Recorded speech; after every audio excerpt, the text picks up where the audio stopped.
নবীজির ডান দিকে তাকায় আবার বাম দিক দিয়ে তাকায়, না জানি গো আমার মায়ার নবী দয়ার নবী রে কেউ নি বল্লম দিয়ে আঘাত করে, কেউ নি আবার তরবারি দিয়ে আঘাত করে। আমি ডান দিক বাম দিক বারবার তাকাই, কোন সৈন্য নেই, তরবারি হাতে নেই নবীজির দিকে।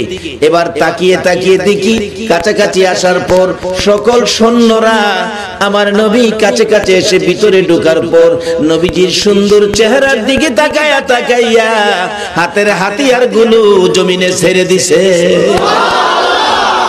ওই দিকে দিয়ে বাচ্চা হাবিব বিন মালিক একটা নজর আমার আপনার নবীর সুন্দর চেহারা দেখে আসনে বসা ছিল, বসার থেকে দাঁড়িয়ে গেছে।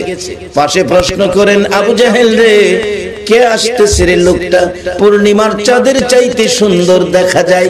আবু জাহেল বলেন, ও দোস্ত হাবিব বিন মালিক, তার সাথেই তো তোমার যুদ্ধ করতে হবে রে, ইনি তো হলো আমার ভাতিজা মুহাম্মদ সাল্লাল্লাহু আলাইহি ওয়াসাল্লাম। এবার হাবিব বিন মালিক দুইটা চোখের পানি গাল বেয়ে ছেড়ে দিলেন। রে আবু জাহেল, চাচা হইয়া ভাতিজা চিনলি না রে? কেন জানি এই লোকটার দিকে তাকাইয়া আমার মায়া মায়া লাগে। আবু জাহেল রে, তার বিরুদ্ধে যুদ্ধ করতে আমি পারবো না, আমার মন বাধা দেয়। লোকটাকে দেখেই যেন আমার মনটা গলে গেছে, আমার যেন মায়া হয়ে গেছে, মহব্বত হয়ে গেছে। আমার আল্লাহ বলেন, বন্ধু গো ভয় পাইও না গো বন্ধু, যাও যাও আগে বাড়ো, আমি আল্লাহ তোমার পিছে আছি, যাও। বন্ধু হাবিব বিন মালিক রে, ভয় পাইও না, তুমি কাছে যাওয়ার আগে আমি আল্লাহ হাবিব বিন মালিকের সাথে যুদ্ধ শুরু করে দিয়েছি। আমি আল্লাহ হাবিব বিন মালিকের কলিজায় লা ইলাহা ইল্লাল্লাহর তীর মাইরা দিছি। নারে তাকবীর, নারে রিসালাত, নারে গাউসিয়া। বাবারা আসুন না, আল্লাহ যদি কারো পক্ষে থাকে তার কোথাও কোনো ভয় না। বলুন ওলিদের পক্ষে আমার আল্লাহ আছে কিনা? ওই রকম পক্ষ নেন, এটাই হবে উত্তম। আর একটা গার্জিয়ান থাকলে তো সুবিধা।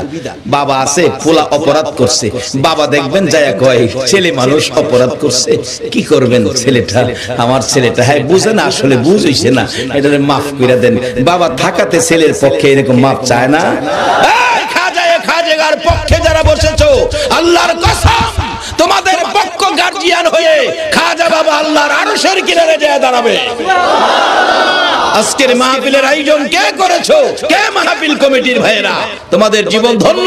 আজকে যারা এই আয়োজনে শরীক হয়েছেন, আপনাদেরকে নিয়ে খাজা বাবা আল্লাহর আরশের কিনারে দাঁড়ায় বলবেন, প্রভু গো তারা তো ভুল করেছে, তারা তো জানে না, সরল সোজা ফেতনার যুগের মানুষ। আমি খাজা আপনার কাছে অনুরোধ করি, কি করবেন, আমি তো তাদের গার্জিয়ান, আল্লাহর রাস্তে আপনি দয়া করে তাদেরকে মাফ করে দিলে কি হয়? আল্লাহ বলবে, যাও খাজা তোমার উসিলায় মাফ করে দিলাম।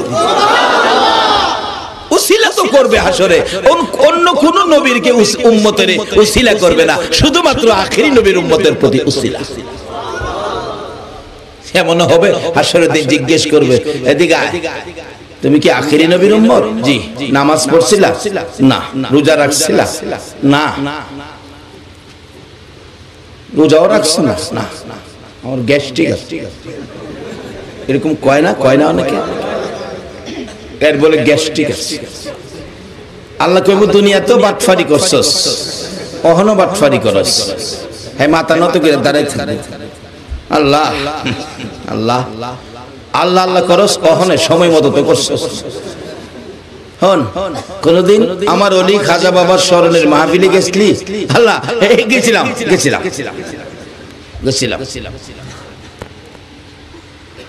আল্লাহ বলবেন, যা আমার ওলি খাজার স্মরণের মাহফিলে গিয়ে সময় দিয়ে কোরআন হাদিসের আলোচনা শুনছিলি, এর বিনিময় তোরে মাফ করব। আরেকটা জানবো কি, নামাজ পড়ছস না, রোজা রাখছস না, তার অর্থ এই না যে নামাজ রোজা চাইরা দিবেন, এটা না। কোন কোন ব্যক্তি আর কি আখির নবীর উম্মত হিসাবে আল্লাহ যে মাফ করবেন। মাহফিলে গেছিলি? না। মাহফিলে 10টা টাকা চাইলে দিছিলি?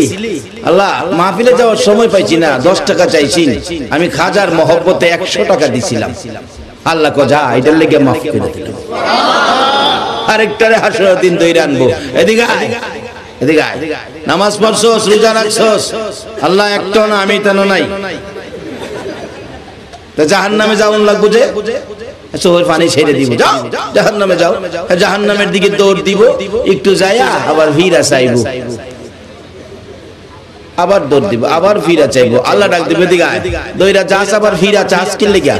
আল্লাহ দুনিয়াতে ওয়াজ মাহফিলে গিয়ে শুনছি আপনার বলে খুব দয়া আছে, জাহান্নামে নির্দেশ দিবেন, জাহান্নামে যাইতেছি, আবার একটু ফিরা চাই, আমনে নে আমার লাগে মায়া লাগে।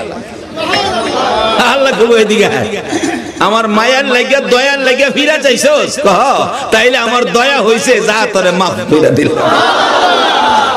এটা অন্য নবীর উম্মতরা পাইতো না তো, হুদা আমরার নবী মুহাম্মদুর রাসূলুল্লাহ সাল্লাল্লাহু আলাইহি সাল্লামের ভালোবাসার বিনিময়ে এই সমস্ত কিছু সুযোগ দিবে। এই নবীর পক্ষে থাকলে আমার আল্লাহকে পক্ষে পাবেন কিনা বলুন? এই জমিনের মালিকটাকে নবীর মাধ্যমে চিনতে হবে, চিনা দরকার আছে না? আসুন আগে ভারী বলতেছিলাম আমার নবী আসতেছে। হাবিব বিন মালিক আসন থেকে দাঁড়ায়া গেছে, আবু জাহেল টানে, দুস্ত ভও, কই তুই আমারে দুস্ত কইস না, এই ব্যাপারটা বুঝা লই কি আইতাছে, দুস্ত কইস না, দুস্ত কইস না, রাখ। আমার নবী মাঝামাঝি এসে গেলে হাবিব বিন মালিক আর সহ্য করতে পারে নাই, স্টেজে আসনে বসা ছিল, দাঁড়িয়ে গেছে। সকল সৈন্যরা আমার নবীর সুন্দর চেহারার দিকে তাকিয়ে আছে, হাতিয়ার গুলো জমিনে পড়ে আছে। আল্লাহু আকবার বলো। হাবিব বিন মালিক আসন থেকে দাঁড়াইয়া স্টেজে নয়, স্টেজ থেকে নিচে নাইমা গেছে। আবু জাহেল কই, দোস্ত কই যাও, কি লেগে আনছিলাম, কি হইতাছে? আবু জাহেল ডাকে, কেন আনছিলাম আর কি রূপ ধরেছে? হাবিব বিন মালিক বলেন, আবু জাহেল রে, চাচা হইয়া বাতিজা চিনলি না। যাইতে যাইতে আমার নবী এগিয়ে আসতেছে, হাবিব বিন মালিক মাঝখান দিয়ে এগিয়ে যাচ্ছে, মাঝামাঝি কাছাকাছি হয়ে গেলে আমার নবীর সামনে দাঁড়াইয়া বড় মায়া সুরে গুনগুন করে গাইতেছে, মা আমিনার কুলে দেখো চাঁদ উঠেছে। বলুন, মা আমিনার কুলে দেখো চাঁদ উঠেছে, যাহারি প্রেমেতে জাহান পয়দা হয়েছে। হায়রে যাহারি মা আমিনার কুলে দেখো চাঁদ উঠেছে, মা আমিনার কুলে দেখো চাঁদ উঠেছে, যাহারি প্রেমেতে জাহান পয়দা হয়েছে। হায়রে যাহারি প্রেমেতে জাহান।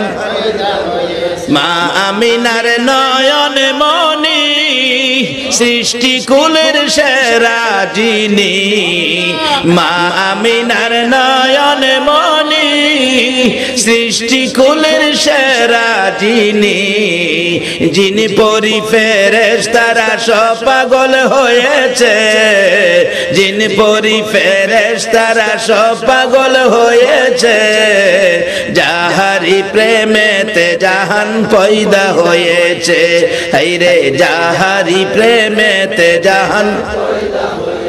হাবিব বিন মালিক বলেন, আমি নবীর সুন্দর চেহারার দিকে তাকাইয়া সহ্য করতে পারি নাই, কাছাকাছি গিয়ে দুইটা হাত বাড়াইয়া বলছে, ইয়া রাসূলুল্লাহ, আবু জাহেল বাতিজাকে চিনল না, আমি হাবিব বিন মালিক ভুল করতে রাজি না, নবী গো আমাকে পড়িয়ে দেন কালিমা লা ইলাহা ইল্লাল্লাহু মুহাম্মাদুর রাসূল।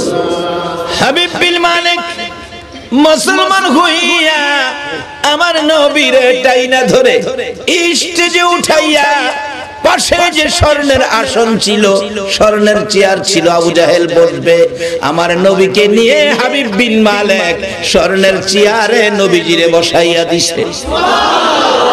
এবার হাবিব বিন মালিক ভাষণ দিতেছেন। ও হাবিব বিন মালিকের পক্ষের 1 লক্ষ সৈন্যরা রে, তোদের বাদশা নবী চিনে রে, নবীর কদম মুবারকের পড়ে গেছে, কালিমা পড়ে মুসলমান হয়ে গেছে।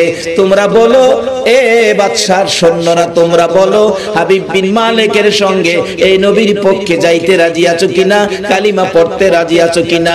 এক বাক্যে সকল সৈন্যরা বলল আমরাও পড়ে নিলাম মধুর কালিমা লা ইলাহা ইল্লাল্লাহু মুহাম্মাদুর।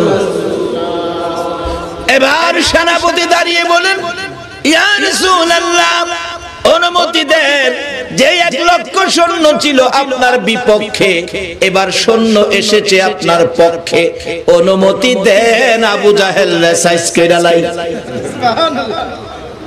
আপনারা কি কর, নবী কি এই অনুমতি দিব? আরে দয়ালো নবী প্রেমের ছবি আর আসবে না জগতে, বলুন দয়ালো নবী প্রেমের ছবি আর আসবে না। হাসর দিনে উম্মত বিনে, হাসর দিনে উম্মত বিনে যাবে না নবীজি বেহেশতে, দয়ালু নবী প্রেমের ছবি আর আসবে না জগতে, আমার দয়ালু নবী প্রেমের ছবি আর আসবে না। 63 সাল জিন্দেগি কাছে বলে উম্মতি, 63 সাল জিন্দেগি কাছে বলে উম্মতি, এখনো কান্দে শুয়ে মদিনাতে নবী, এখনো কান্দে শুয়ে মদিনাতে, দয়ালু নবী প্রেমের ছবি আর আসবে না জগতে, আমার দয়ালু নবী প্রেমের ছবি আর আসবে না। আমার নবী বলেন এরে আমার সৈন্যরা, না না সাইজ করা যাবে না, আবু জাহেল আমার চাচা লাগে। এত বড় সুযোগ পায়ও তো নবী প্রতিশোধ নাই। আবু জাহেল কয় আনছিলাম কিনলে গিয়া আর হইলটা কি? কিন্তু আবু জাহেল তো নবীর পক্ষে গেল না, হাবিব বিন মালিক তো নবীর পক্ষে গেল। এখন লাভ কার হইছে? কয় না সবাই? আবু জাহেলের লাভ হইছে না হাবিব বিন মালিকের লাভ হইছে? আর শুধু এহেন লাভ না তো, বারিদা পর্যন্ত লাভ হইছে। কিভাবে? কিতাব লেখে হাবিব বিন মালিকের একটা মেয়ে ছিল, বাদশা হওয়া সত্ত্বেও একটা মেয়ে, আদরের মেয়ে, কিন্তু মেয়েটার সারা শরীর কুষ্ঠরোগ। যখন কুষ্ঠরোগের কোনো চিকিৎসা নাই, পচে গলে দুর্গন্ধ, মেয়েটার একটা রুমের মধ্যে রাখে, বাহির করতে পারে না। হাবিব বিন মালিক ভাবলেন নবীজির সাথে যখন সম্পর্ক হয়ে গেছে, একটু দোয়া নেই, নবী যেন আমার মেয়েটার জন্য দোয়া করে সুস্থ হওয়ার জন্য। কাছে গেলেন, হুজুর একটা কথা আপনার সাথে বলবো, আমি বড় ব্যথায় ব্যথিত, কথাটা নবী গো একটু শুনবেন? এমন সময় জিবরাইল আয়া কয় হুজুর এই কথা এখন শুনবেন না, তারে কোন আগে বাড়ি যাইতো, পরে আবার আয়েশা কথা বলবো। নবী বলেন হাবিব বিন মালিক এখন না, পরে বলবো, এখন বাড়িতে যাও। হাবিব বিন মালিক আফসোস মনে কথাটা বলতে পারলাম না, বাড়িতে গেছে, ইয়ামেন বহু দূরের রাস্তা, বাড়িতে যাইয়া আগে অসুস্থ মেয়েটার কাছে গেছে। মেয়ে বাচ্চা অসুস্থ থাকলে বাবা বাড়িতে গিয়া আগে বাচ্চার কাছে যায় না, আগে বাচ্চার রুমে গেছে, মেয়ের রুমে যায় ডাকতেছে মা, মা গো, ও মামে তোমার অবস্থা কেমন? কোন শব্দ নাই, দরজার ধাক্কাইতেছে, দরজাও খুলে না। হাবিব বিন মালিক দুইটা চোখের পানি ছেড়ে দিলেন, না জানি আমার মেয়েটার মৃত্যু হয়ে গেছে। কানের কাছে, দরজার কাছে কানটা লাগাইয়া শুনে কোনো আওয়াজ শোনা যায় কিনা, দরজার ফাঁকে কান লাগাইয়া শুনে গো, ভিতর থেকে আওয়াজ হইতেছে লা ইলাহা ইল্লাল্লাহ, লা ইলাহা লা ইলাহা লা ইলাহা ইল্লাল্লাহ, ইল্লাল্লাহু মুহাম্মাদুর রাসূল। হাবিব বিন মালিক আশ্চর্য হয়ে গেলেন, রে মামেক, মা গো, ও মামেক, দরজা খুলো। এই কালিমা লইয়া মক্কা নগর থেকে ইয়ামেন পর্যন্ত আমার আগে কেউ আসতে পারে নাই, তুমি এই কালিমা কোত্থেকে পাইলা? কেউ তো আমার আগে কালিমা সহ ইয়ামেন আসে নাই, বলো গো মা এই কালিমা তুমি কোত্থেকে পাইলা? দরজাটা খুলে দিলে হাবিব বিন মালিক তাকিয়ে দেখে সমস্ত শরীরের কুষ্ঠরোগ ভালো হইয়া গেছে। রে বাবারা, এই নবীর পক্ষে থাকতে বলো রাজি আছি কিনা? কোন মাসলা, কোন ফতোয়া, কোন দলের পক্ষে যাবেন না, একমাত্র নবী মুহাম্মদুর রাসূলুল্লাহ এই পক্ষটা ধরে রাখবেন, দুজাহানে বিজয় হবে। আল্লাহু আকবার বলো।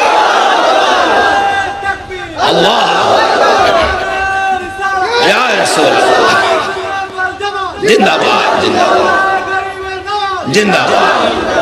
বাবা, খাজার পক্ষে যাওয়াই হবে, রাসূলের পক্ষে যাওয়া, কারণ খাজা তো আতায়ে রাসূল, রাসূল তো পাঠাইছে আমাদের কাছে, আর এই রাসূলের পক্ষে যাওয়াটাই হবে আমার আল্লাহর সাহায্য পাওয়া। দেখুন বাস্তব, বাদশা হাবিব বিন মালিক নবীর পক্ষে গেলে আল্লাহ সাহায্য দিয়েছে, তো সমস্ত কুষ্ঠরোগ ভালো, পুরাপুরি সুস্থ। এবার ডাকতেছেন বাদশা হাবিব বিন মালিক, আমার আদুরের মেয়ে, কুষ্ঠরোগের ওষুধ কোত্থেকে পাইলা গো মা? পৃথিবীতে তো কুষ্ঠরোগের কোনো ওষুধ নাই, কোত্থেকে পাইলা? আমি মক্কা থেকে আসার আগে গো এই কালিমা শরীফ তুমি কোত্থেকে পাইলা? হাবিব বিন মালিকের মেয়ে বাবার কদমে পড়ে ডাকতেছে, বাবা গো, যেদিন দিনের বেলা তুমি আমার নবীর হাত ধরে কালিমা পড়েছো, ওই দিন রাত্রে, গভীর রাত্রে নিরিবিলি আমি দেখি আমার ঘরের দরজায় কে যেন আমারে ডাকতেছে। রে হাবিব বিন মালিকের মেয়ে, দরজা খুল রে, রহমতের নবী এসেছে। বাবা গো, আমি দরজাটা খুলে দেখি একটা পূর্ণিমার চাঁদ উদয় হইয়া গইছে। আমাকে প্রশ্ন করেছেন, মাগো তোর বাবা কালিমা পড়ে মুসলমান হয়েছে, বল তুমি এই কালিমাটা পড়বে কিনা? আমি রাসূল তোমার বাড়িতে এসেছি। বাবা গো, আমি সঙ্গে সঙ্গে নবীজির হাত ধরে কালিমা পড়ে মুসলমান হয়েছি।